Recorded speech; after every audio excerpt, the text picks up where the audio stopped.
You've probably seen someone dressed in black from head to toe, dark eyeliner, silver jewelry, a calm stare that feels both sad and powerful. And you might have wondered, why would anyone want to look like pain itself? Most people run from darkness. We turn on the lights, open the blinds, pretend everything's okay. But some people walk straight into the dark, and somehow they find beauty there. There's something magnetic about that. It challenges what we think healthy looks like. Because maybe the people who face darkness aren't broken. Maybe they're just brave. The goth aesthetic is more than a look. It's a mirror of what's real inside, when you stop faking smiles for the world. Black isn't just color, it's clarity. Most of us were taught to avoid sadness, to push it away, to cover it up with distractions and good vibes. But goth culture asks, what if sadness isn't something to fix? What if it's something to understand? This is the psychology of finding beauty in darkness. The idea that pain, loss, and emptiness can hold meaning. It's not about loving pain. It's about finding peace in what you can't escape. In psychology, this connects to something called shadow integration. It's the idea that we all have parts of ourselves we try to hide: anger, fear, grief, shame. Goths, in a way, bring those shadows to the surface and turn them into art. When you stop pretending you're fine, something powerful happens. You stop being controlled by what hurts. You start shaping it. Many people who find comfort in the goth world have known what it's like to feel rejected, to be called too much or too weird. Instead of chasing acceptance, they decide to build identity from the very thing that set them apart. It's like saying, if I can't escape the darkness, I'll make it mine. There's control in that. There's pride in that. That's the psychology of turning pain into identity. It's transforming emotional wounds into a language of style, music, and self-expression. It's proof that even broken pieces can form something beautiful. And honestly, that's something everyone can relate to, goth or not. Because every person has worn their pain in some form. Some just do it louder, with black lipstick and lace. The power of being misunderstood is another part of this. There's something strangely freeing about knowing the world won't get you. It means you no longer have to perform. Everyone's felt unseen before.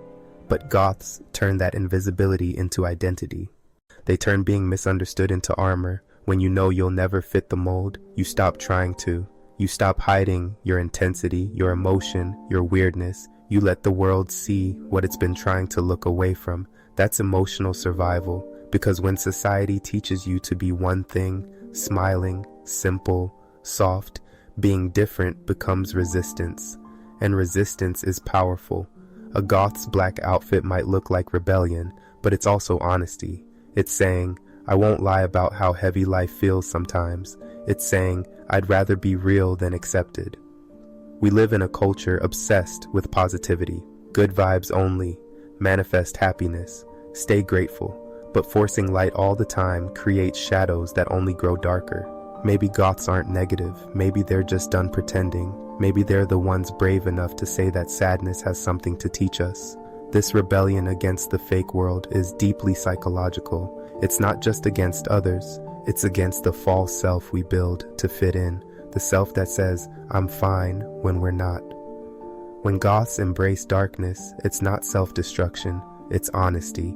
They're not rejecting life, they're rejecting illusion.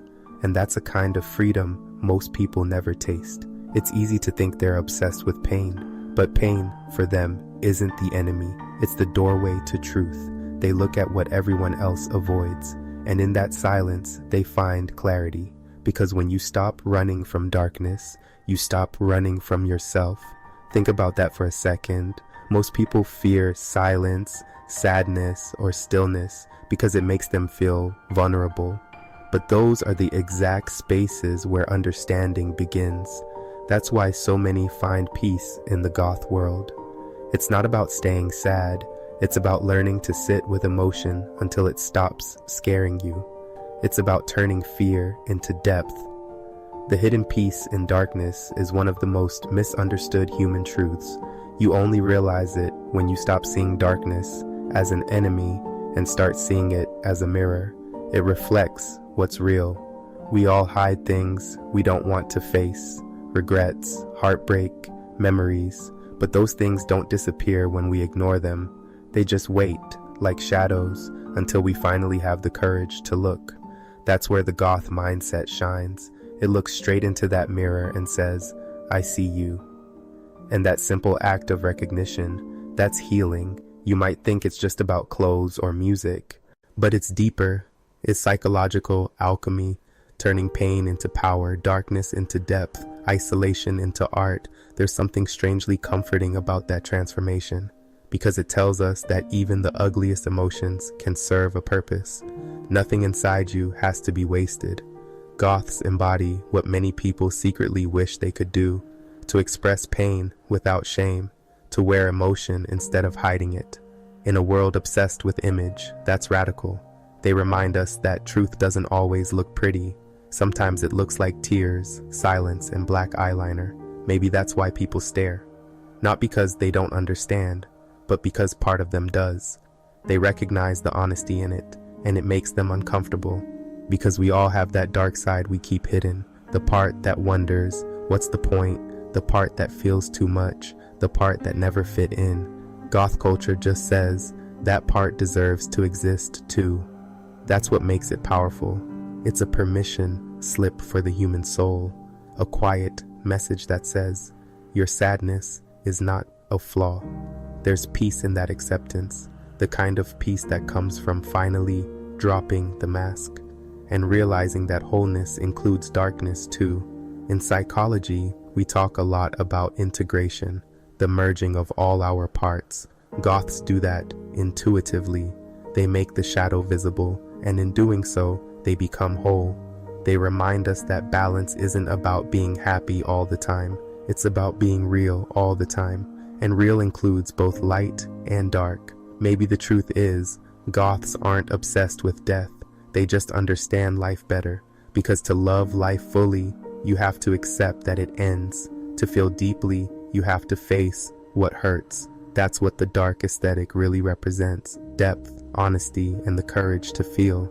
It's not about gloom, it's about grounding. So next time you see someone dressed in black, looking like they stepped out of a dream and a nightmare at once, don't just see the style, see the story, see the strength it takes to turn pain into peace. Because that's the psychology of people who are Goth. They are the poets of the shadow, the ones who remind us that light means nothing if we can't face the dark. And maybe, just maybe, they're not the ones hiding from the world. Maybe they're the ones who finally stopped hiding from themselves. Because being at peace with the darkness inside you, that's where real freedom begins.